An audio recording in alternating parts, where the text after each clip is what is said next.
Cash Color Cannabis, a high level of conversation on LivehiphopDaily.tv. Got my boy Dexter Ferguson in the building. Dex, what's good with you, boss? Shit, man. Trying not to blend in at night. Don't FaceTime me at night because you don't know if I'm on the phone, quite possibly. Just see some eyes. Looking like you an ain't emoji. even gonna know, man. I'm telling you, it happen all the time. Looking like a FaceTime blinking my mama. emoji. Sitting there silent as hell. You don't know who on the phone. This nigga here, man. All right, so Dex is my man. He's a comedian extraordinaire. He does a lot of amazing things, man. And one of the funnier things you do is your virginity stories. Hell yeah, that's yo. You know, I started speaking of my dad. That's how it started, bro. You told us that, man. Like your dad kicked off virginity stories with him telling you how did he lose in the backseat of a Jeep? Story. Like he said he was teasing this old lady. Like she wasn't old. He was 21 when he lost it. She had 5 kids. So I don't know what age. How old? Yeah, how old was she? She had 5 kids, so she had to be easy 30, 35. We could break this down. What year did this happen? Oh, this is back where you wear like the Jordans. I don't even. This is where. Oh, so this is 80s. I thought. Yeah, this is 80s. Okay. This is like 80s. Okay, he was 21. Yeah, she could have been 22 with 5 kids in the 80s. She could. Yeah, in the 80s. Yeah, when the child support kick in? That's when kids start dwindling. You be like, oh shit, look, start pulling out. That was back when kids used to really get dressed instead of child support. Like I was part of the late 80s, early 90s. Look, the first girl I knew who had a baby, her name was Kawana. We was 16. Okay. And I think about Kawana's kid all the time because I feel like he has to be like 20 something now. And I'm like, bro, I don't care what your mama tell you. She was ratchet as shit back in the day, bro. Hey. Like, I don't know how she trying to chastise you about what you do in your life, but I knew Kawana. So when she was 16. That make you think like, hopefully our mamas wasn't hoes. Like, cause you think of your mama. He think his mama was the shit. Yeah. She got it together. Now you like, damn, you used to run through my mama. Like he meet you later on in life. Hey, I was telling a friend of mine that back in the day when I was in college, when Thong Song was popping, that I feel bad because like now I have a nephew who's 19. I feel like so I'm an uncle, you know what I'm saying, dad era age. So that means all the chicks who's in the club with me is mom auntie age. I done seen your mom auntie's drawers with and all it took was hearing dun dun dun dun dun, and I'm talking about pants used to get dropped, skirts used to get pulled up. Yo, Thong Song brought out the whole hoe. Yeah, that's the era where men and women, the whole hoe. Dudes was just doing the most back in that era. Boy, man. I remember that, man.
She blew across that bitch and was like, so what was supposed to happen like after she blew? Like, I need her now here. Like, what was supposed to happen after you blew into it? I bet you she was good. She probably one of them aunties that got the gold tooth that make potato salad.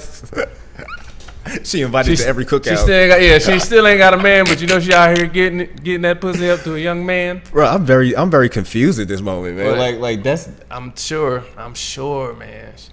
She probably built bad though. She built real bad, like a navel orange. So you've been doing virginity stories for a while now. Like, what's been your funnest moment doing virginity story? What was your funniest virginity story you heard? The one with O.D. Odell. Shout out to Odell. O.D. shit. Yeah. Y'all only got half of it. The other half is like he had a baby his first time, bro. Get it the fuck out of here. Yes. So like y'all got half of it, but I lost it when I moved the other half of it. So we might have to redo it because it's crazy. Like, it's some crazy shit that you be like, this really happened to you at that age? Like, you know what? I'm already thinking the episode we need to get you the co-host on because we need to bring Odell in here and run that whole story back of how your first time ended up with a baby. That's crazy, man. And he said they had a custody battle and everything. How old was he? He was in high school. Oh, I ain't doing this in high school. Like, I gotta go to algebra. Like, like what? I got math. Could you imagine having a kid and you still got doo-doo in your drawers a little bit? Yeah, and you fighting the custody battle in 12th grade. What you got, man? You dealing with graduation. You don't even got a learner's permit. No, you dealing with graduation and also a kid. a kid. What? I'm good, man. So even though my first time I hit it raw though. Pull out games impeccable. That's what's up, man. No, I didn't know Odell knocked up somebody. I ain't gonna say a chick. Yeah, that's his baby. Yeah. Knock somebody up. Shouts out to OD, man. Shouts out to OD Odell. We gotta get you on here to explain that full story, sir. We was hooping the other day too. He was shouts out to everybody that come out to Central Park. It'd be producers and shit from like, I don't know, just Atlanta producers. I seen them at shows and shit, and you just be hooping with them. So that's the most random Atlanta shit, man. Random as hell. Then it'd be random white dudes on the court. It's like, look. I also know that you do. You know, when I first met you, you was doing Comedy Hype, which is an amazing platform for comic talent such as yourself. You know what I'm saying? They give people a chance to, broaden your base. Talk to us about working with Comedy Hype and some of the work that you put in lately, as far as some of the interviews and some of the stuff you've been doing. Man, shouts out to John and Comedy Hype, man. I don't know how I ran into him one day. I think he was filming something. He asked me because he saw me do stuff with some camera, and I showed him and I pitched him some ideas like, yo, can I do this, that, and the third? He's like, yeah, you could do that. And it started this thing called Dex, Flicks, and Chill, where I actually do reviews on shows. Like I did first season of what's the show with Issa Rae?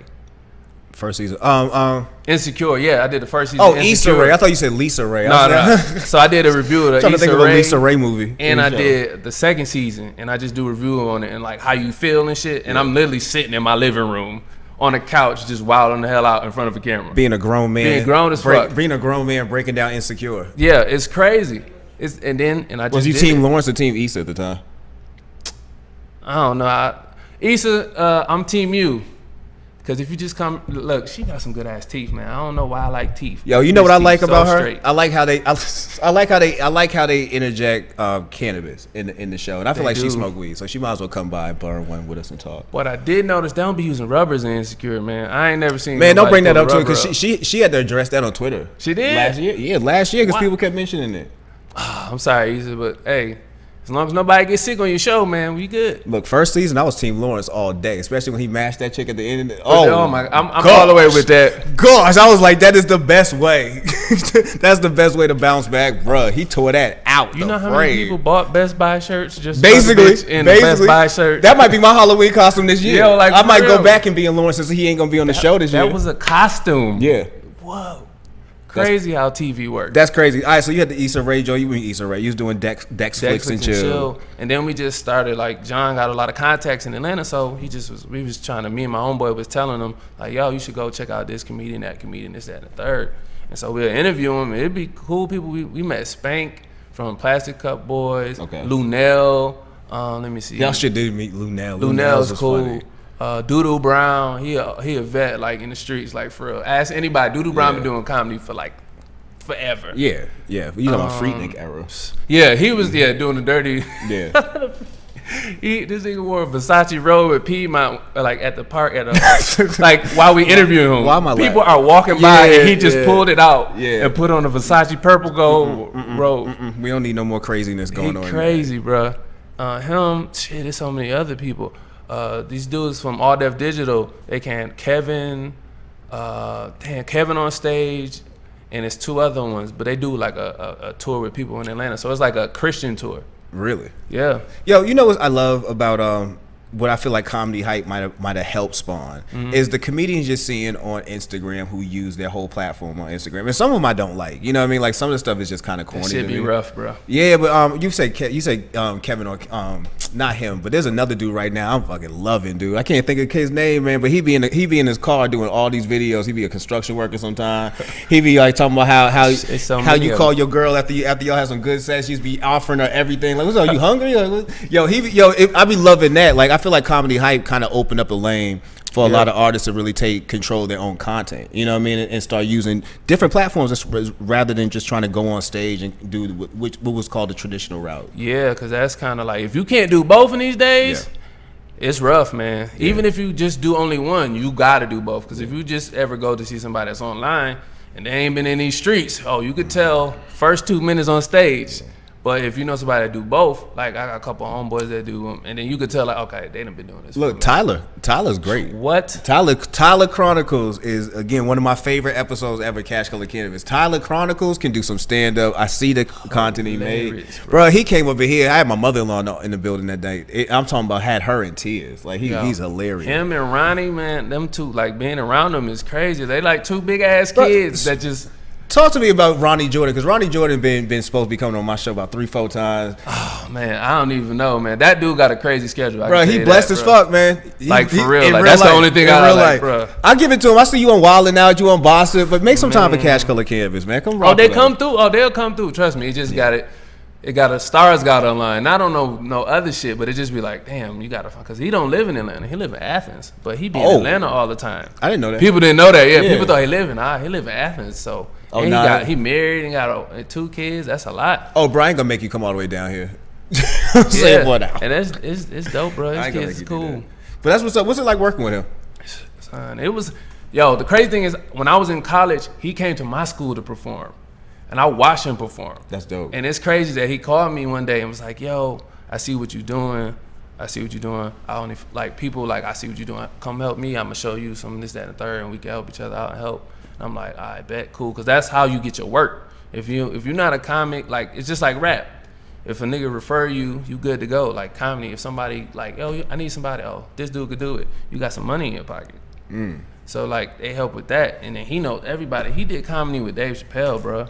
Yeah. You know, on the low, not even on the low. Ronnie been around for a second. Ronnie been doing this shit since he was 22, bro. Yeah. He's 22. He's seen eras of comedy, baggy pants era. Yeah. Sport, Laffy Taffy era. Bro, he's come a long way to battling with Azalea Banks and shit. Like, you know what I mean? Man, I did see that. Yeah. On Wild 'N Out. Right? Yeah. I don't know what's wrong with her, man. She need to go talk to somebody, spiritual guide her. Because her life is, she just be yelling at everybody for no reason. Right. You know, let me tell you how I feel about Azalea Banks. Azalea Banks is the most convenient, upset person. Like, she never, like, and I told people, pay attention to Azalea Banks. She's upset about racism when it happens to her. She's upset about sexism when it happens to her. She's very silent when it happens to anybody else. She can care less about anybody else. This girl will go on Hot 97 and be in tears discussing how black women are treated, meaning her. Yeah. You know what I'm saying? And then go talk the way she spoke about Ronnie and them. I was like, I ain't never seen a black person use coon in such language about another brother. She was talking about DC, I want to say. And mean it. Oh, yeah. She was talking about DC. Yeah. I was like, you know that, like, you know what this show is about. You better and I felt the same way. Like, you know what Wild 'N Out's about. Like, what made you think you was going to go in there, sing a song, and leave? Like, that was really what she got cute girl tendencies, and she not that cute. That's probably what it is. That's brother. Peace. What up, Staley, man? So, you know, working with Ronnie, working with Tyler's and them, you're able to see their work ethic and their grind. Is there anything you've taken from them as far as seeing them work that you've kind of employed into your own life, whether it be stand up or whether it be just creating content? Yo, let me see.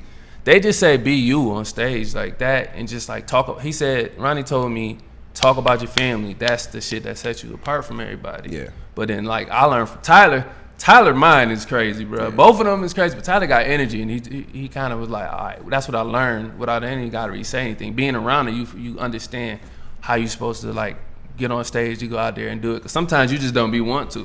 And he be like, yo, you got to push through that shit. If they paid to see you, you better, give it all you got. Sometimes you be up there like, man, people ain't listening. Nah. You gotta understand. People be drinking Hennessy, eating wings. Like, that's a lot to fight through. Niggas it's a comedy club. Nah, not even at a comedy club. You don't do what? We don't do stand up all the time at comedy clubs. Oh, you know, let me take that back because I watched Marin, and I remember Marin and them talking about doing shit inside a taco bar. Yeah, you be in taco bar. Well, I do when I'm with Ronnie. I get the luxury of going to clubs and shit. I see it, yeah. And colleges where it's nicer, but. Like, I would be at a place like this. I done told jokes to people, like, living rooms before, or old white women, like, giving me mint julep fucking, like, craziest shit I've ever been in. Like that fuck one. around and get Bill Cosby by one of these old white ladies. Nah, it was like a family though. Like it was like, you paying me to tell you jokes? Like what? Okay, cool. You be in bars that's not suited for comedy. You be a nigga with a skee ball machine in the corner shooting hoops, and then you gotta fight that over here 3 every time you fucking hooping or shooting some shit. That's crazy. Man, like it's a lot.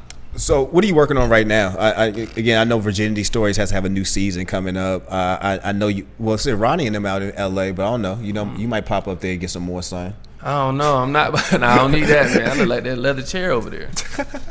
But I do got another version of Virginity Stories. It's getting animated. Like really, I think that's the move. Yo, animate them suckers. What? I already got. I'll show you the rough draft off this shit. But I got it in my pocket. But that, and I'm also like about to change my whole Instagram up and have it interactive with videos and stuff. It's not gonna be long videos. It's gonna be shit that I do at clubs, on stage, like stuff like this, like everything. So I see. So you filming a vlog now, ain't you? Man, yeah, we got one right. Shout out to the young gun over there, looking confused. But he's filling in your role, man. Ain't he? Like normally that's you over there. Normally it is me, but you know you got to turn that. I had to turn the cameras this way, and hopefully I pitch it to it. Ain't no hopefully. I got some.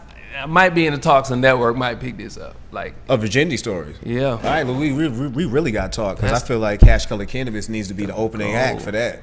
That's the goal, man. And all they said was like, "Yo, just get it done." And I was like, "Okay, cool." You know, and that's the way that's the way things kind of work right now. Like, you know what I mean? I feel like one of the benefits we have here is we're self-produced for the most part. You know what I'm saying? Like things happen right here that we don't have to turn back over to a whole big ass company to kind of finish up. Man, But if you like write it right, you can have have control of it though. Like if you made it and be like, hey, I just want to use my production company, people I want, but you can just oversee the money part. Cool. Yeah. If they could do that and you have a partnership, do that shit. Yeah. Because that means it's gonna remain the same. You might get a few like sponsors and shit, which is cool, but besides that, everything gonna be dope. You get to control everything. My brother, man. All right, so for those who don't know, let them know how they can find you online, where they can catch up with you. You can find me on DFurg, DFurg. Coming to probably somewhere around Atlanta because I'm about to, I'll be everywhere. On the Southeast, I'll be everywhere. I might go to New York. My homeboys is up in New York. So we'll see. Shouts out to, everybody that fuck with me. Comedy Hype, Ronnie, Tyler, OD Odell, Remo. Shout out to OD. Did you go to the Aries as fuck shit when they had a secret place where you could smoke? Like you buy your ticket and it tell you the day, like 2 hours before you could come and smoke and pull up. Do you see my face? No, I didn't go. Oh, see, this is the shit I mean. Like this. Man, you missed. And then Chris Rock brother came. Nah. See, this is what I mean. Like I didn't know he was coming too till I got there. Look. You know, you and Lurch. I was at Lurch. You know Lurch? I know the name, but not the face. Shout out to my man Lurch. I call him the mayor of Edgewood. He's actually going to be in here another 2 weeks to talk about an app he's working on. But I was at one of Lurch's parties one day, and Lil Rel pull up. Oh yeah, he be around here all the time filming. I mean, we out here just having a little house party, Lil Rel pull up. I'm like, I feel blessed to be in this moment. You know what I mean? Because normally I missed all these. Like I'm missing this one you talking about here, Tony Rocks and all them pulling up. But Clayton pulled up, and that dude wrote for Will Smith, bro. Atlanta, like comedians be getting real ass wrote for Will Smith. Will Smith. Do you know how bad I want to be Will Smith? How bad? I don't know, not too bad, but just high five on that. That sounded weird. Like I about to. Yeah, like you about to go a little bit too far. Like, what would you do? Nah. You trying to join the Illuminati? Nah, I don't think he joined it. He just got so much money that he just out here living. Look at his kids. He got the whitest black kids in America. He really do, and they making the best music. Out here living. Hell yeah. At least Jaden is, man. So I appreciate you coming through. I got my man Redface. He just pulled up, got the text message. Definitely hang out with us, man. Roll up and smoke some more on the side, man, and kick it with the crew. This CashColorCannabis, high level of conversation. Yeah. Let's get some pictures in.